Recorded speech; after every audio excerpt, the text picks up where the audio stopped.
एक फैशन, दूसरा व्यसन, तीसरा संग, चौथा सत्संग।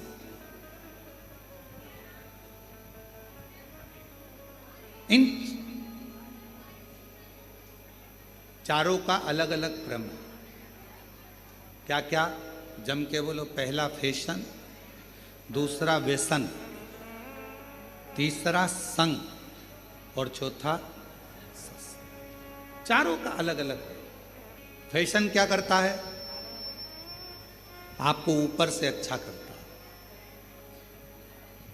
कपड़े की डिजाइन चेंज हो गई, आप ऊपर से अच्छे लगोगे। बाल की डिजाइन चेंज हो गई, आप ऊपर से अच्छे लगोगे। बहुत सारे आते हैं नई नई राय देने के।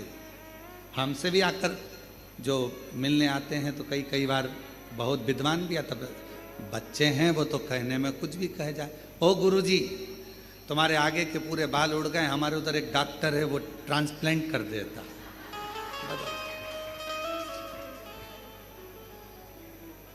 अब उसको बदल दो। हमने कहा वो लगाया हुआ और फिर वापस निकल गया तो कहे वो तो बिल्कुल फिट करते हैं अंदर से, तो वो उगते रहते। अच्छा, हमने कहा ठीक है। अब हमने कहा संसार सागर में आज के जमाने में शंकर भगवान अपने भक्त के मस्तक पर चंद्रमा तो नहीं रख सकते, पर चांद जरूर बना देते हैं। अब जो शिवजी ने गिफ्ट में दिया है उसको क्यों चेंज किया जाए? बोलो सही है कि गलत? जो मेरा भोला बाबा, मेरा शंकर, मेरा त्रिकालदर्शी, कैलाशी, अविनाशी ने जो दिया उसको कौन बना? बहुत सारे मिलते हैं, बहुत, और नई नई डिजाइन के आते हैं।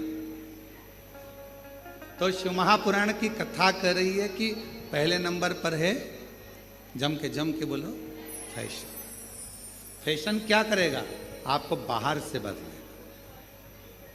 आपको बाहर से चेंज करेगा। अंदर से चेंज करेगा क्या? नहीं। आपको बाहर से बदल रहा है पर भीतर से। दूसरे नंबर पर है व्यसन। फैशन ने बाहर से बदला, व्यसन ने तुम्हारे शरीर को पूरा बर्बाद कर दिया, अंदर से पूरा खोखला कर दिया, पूरा। व्यसन किसी भी चीज का। आज भारत की भूमि पर जगह जगह पर पुलिस प्रशासन नशा मुक्ति अभियान चला रही है और उसका एक ही कहना होता है कि आप नशे से दूर रहें। नशे से। कई लोग हमसे भी कहते हैं कि आप अपनी कथा में लोगों को संकल्प दिलाया करो कि लोग नशे से मुक्त हो जाए। हम उनको समझा कर कहते हैं कि हमारा संकल्प दिलाने से होगा कुछ नहीं, क्योंकि ये कितना भी संकल्प ले लें, इनकी पत्नी बेचारी रोज की कसम देती है कि मत पियो, औलाद की कसम देती है मत पियो, फिर भी नहीं सुधरते, क्योंकि इनको कोई नहीं बदल सकता। व्यसन करने वाले को खुद अंदर से बदलना पड़ता है, दूसरा नहीं बदल सकता। खुद बदलो। किसके लिए बदलो? व्यसन करने वाले को किसके लिए बदलना चाहिए? अपने बच्चों के लिए। आप मदिरा पीकर, नशा कर कर, व्यसन कर कर कहीं रोड पर पड़े हो गए, नाली के किनारे पड़े हो गए, कुत्ता तुम्हारा मुंह चाट रहा होगा और गंदगी में गिरे पड़े हो गए, तुम्हारा बेटा स्कूल से आ रहा होगा, ट्यूशन से आ रहा होगा, तुम्हारी बेटी कहीं नौकरी कर कर आ रही होगी या पढ़कर कॉलेज स्कूल से आ रही होगी, तो उसके दोस्त उसको हंसकर कहेंगे, देख तेरे पिताजी नाली में पड़े हैं और कुत्ता उनका मुंह चाट रहा है। आप अपने लिए मदिरा मत छोड़ो, आप अपने लिए व्यसन मत छोड़ो, पर निवेदन है अपने बच्चों का मुख देखकर अपना व्यसन जरूर छोड़ो। अपने बच्चों का मुख देखकर कि मेरे बच्चों को लोग क्या कहेंगे। एक बेवड़े का बेटा बेटी, एक नशा करने वाले दारू कुट्टे का बेटा, दारू दिन भर पीता है, उसमें धुत रहता है, क्या कहेंगे। अपने लिए नहीं तो अपनी बच्चों के लिए, अपने परिवार के लिए। धर्म पत्नी अपना घर परिवार छोड़कर तुम्हारे लिए आई है, थोड़ा सा कहीं जाएगी तो उसको इज्जत नहीं मिलेगी। पिता इसका पति नशे में रहता है, ससुराल वाले भी कह देंगे दामाद तो नशे में रहते हैं, उसको कोई नहीं पूछता, तो अपनी बेटी को भी नहीं पूछा जाता। ये नशे में रहता है, पत्नी को भी आदर नहीं मिलता। नशा करने वाले व्यक्ति की ना धर्म पत्नी को सम्मान मिल पाता है, ना उसके बच्चों को सम्मान मिल पाता है, ना उसके माता पिता को सम्मान मिल पाता है, ना उसके भाई बहन को सम्मान मिल पाता है। इसलिए मेरा निवेदन इस व्यासपीठ से आप सभी से है, अगर बन सके तो अपने बच्चों का मुख देखकर, अपनी पत्नी का मुख देखकर, अपने माता पिता का मुख देखकर एक बार कड़ला मन बना लो कि मैं आज से लोटा लेकर मंदिर जाऊंगा, शिव का जल पीऊंगा, पर गलत व्यसन नहीं करूंगा, नशा नहीं करूंगा। अपने बच्चों का हम संकल्प नहीं दिलाएंगे, हम नहीं दिलाएंगे, अपने भीतर से त्याग। तो पहले नंबर पर क्या है, जम के बोलो फैशन। दूसरे नंबर पर क्या है, व्यसन, अंदर से तोड़ देता है व्यसन। नशा अंदर से खोखला कर देता, चाहे वो कोई सा भी नशा, केवल मदिरा का या गांजे का या अन्य अन्य नशे से ही मतलब नहीं, नशा कोई सा भी। तुम्हारे को अगर धन का भी नशा है ना, तो वो भी तुम्हें अंदर से तोड़ देगा, वो भी अंदर से। ये श्रेष्ठ नहीं। शिव पुराण कहती है, भगवान शंकर की कथा कहती है, फैशन बाहर से बदलेगा, व्यसन अंदर से तुमको तोड़ देगा। और एक होता है संग, तीसरे नंबर पर आया है संग। और इस कलयुग में, कलिकाल में, जैसे जैसे कलयुग बढ़ता जाएगा, अच्छे लोगों का संग नहीं मिलता है, अच्छे लोगों का संग नहीं मिलेगा। और अगर अच्छे लोगों का संग मिल भी गया तो हो सकता है कि लोग मीठी वाणी कर कर, मीठी बातें कर कर, मीठा व्यवहार कर कर आपसे अपना काम निकाल लेंगे, आपसे अपना पूरा काम निकाल कर आपसे दूरी बना लेंगे, और आपसे दूरी बनाकर चले जाएंगे, फिर आप ही की बुराई करें। पहले नंबर पर फैशन, बोलते जाओ। दूसरे नंबर पर व्यसन, तीसरे नंबर पर संग। स्वयं भगवान राम जी ने भी हनुमान जी महाराज को संग की परिभाषा बताई थी कि ये संग तुमको जो मिलेगा, कलिकाल में अच्छा संग मिलना बहुत कठिन है। कलयुग जैसे जैसे बढ़ेगा, लोग संग में आएंगे तो सही, पर अपना लाभ उठाकर पीछे हट जाएंगे। जब चुनाव का समय आता है तब एक आवाज सुनाई देती होगी आपको, भैया जी संघर्ष करो, हम तुम्हारे साथ। जम के तो बोलो, भैया जी संघर्ष करो,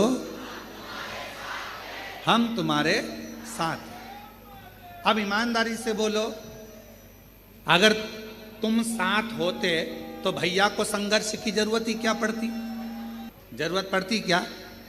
अब एक तरफ कह रहे हो भैया जी संघर्ष करो, हम तुम्हारे साथ हैं, अगर तुम साथ होते तो भैया को संघर्ष की जरूरत ही नहीं पड़ती। संघर्ष की जरूरत भैया को पड़ी कब, जब तुम साथ नहीं थे। अभी तो तुम इसलिए साथ हो क्योंकि तुम्हारी गाड़ी में पेट्रोल डल रहा है, अभी तो तुम इसलिए साथ हो क्योंकि तुमको 10, 12, 15 दिन जो चुनाव के चलते हैं उसमें अच्छा खाने को मिल रहा है। तुम अभी साथ इसलिए हो कि हो सकता है तुम्हारे मोबाइल का बैलेंस डल जाए, तुम साथ अभी इसलिए हो कि तुम्हें हो सकता है कुछ मिल जाए। पर हमारा शास्त्र कहता है कलिकाल में अच्छा संग बड़ी मुश्किल से मिलेगा। और अगर कोई संग में आ भी गया है, कोई हमारे साथ चल भी रहा है, अच्छे लोगों का संग अगर नहीं मिल पाया तो कोई अच्छा बनकर तुम्हारे सामने आएगा, अपना काम निकालेगा और तुम्हें धक्का मारकर चला जाएगा। संग मिलना बहुत कठिन। और अच्छा संग किसको कहते हैं? अच्छा संग किसको कहा गया? तो कहा अगर अच्छा संग देखना है तो कभी सुनार के घर के, सुनार की दुकान के कचरे को देखो। क्या देखना है? जम के बोलो जरा। एक स्वर्णकार सुनार की दुकान का कचरा बनिए की दुकान की बादाम से भी महंगा जाता है। क्या क्या महंगा जाता है? कचरा। किसके यहां का? सुनार के यहां का। सुनार के यहां का कचरा बनिए की दुकान पर जो बादाम बिकती है, किराने की दुकान पर जो बादाम बिकती है, उससे महंगा सुनार के घर का दुकान का कचरा बिकता है। क्यों? कचरा सुनार की दुकान का संग पकड़ लिया तो कचरा भी बादाम की कीमत से ज्यादा महंगा हो। बादाम की कीमत से ज्यादा।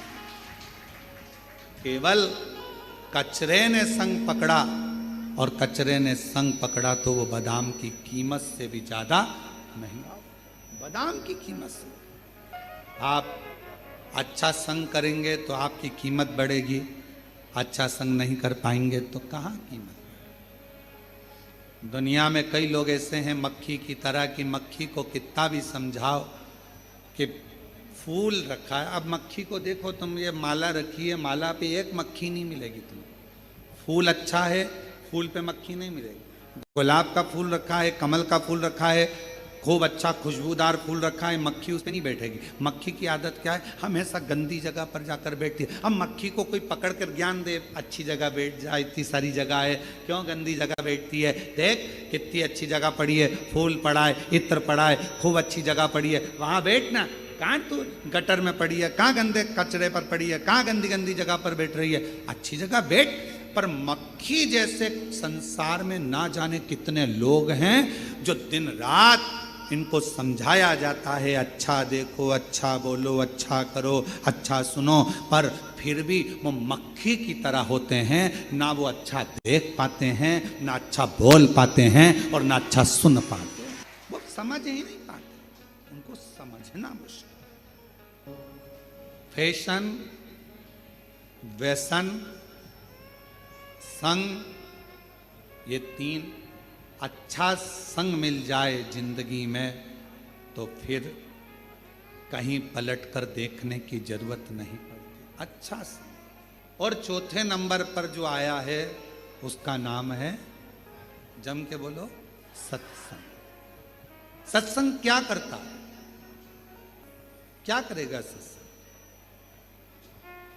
सत्संग सबसे बड़ा काम करता है, जो तुम्हारा अहित चाहता है उसको दूर करता है। किसी ने कहा, शिव महापुराण की कथा हम सुनते हैं तो हमारे अपने ही हमको गाली देते हैं, हमारे अपने ही हमको अपशब्द कहते हैं। हम शिव जी के मंदिर जाते हैं तो हमारे अपने ही हमको आड़ा टेढ़ा कहते हैं। हम शंकर भगवान के मंदिर पहुंचते हैं तो लोग हमें ताना देते हैं, लोग हमें गाली देते हैं, अपशब्द कहते हैं। हम भगवान का मंत्र जाप करते हैं तो लोग ताना कहते हैं। हम भगवान के मंदिर जाते हैं तो लोग ताना देते हैं, अपशब्द कहते हैं, आड़ा टेढ़ा बोलते हैं। क्यों? किस लिए? क्या कारण है इसका? कारण तो कहा, भगवान देवाधिदेव महादेव अपना बनाने से पहले, मेरे शंकर भगवान जब आपको अपना बनाते हैं उसके पहले जो आपसे ईर्ष्या रखने वाले हैं, केवल सामने मीठा बोलते हैं और बाद में आपको धक्का देने वाले हैं, मेरे शंकर भगवान सबसे पहले उनको आपसे दूर कर देते हैं।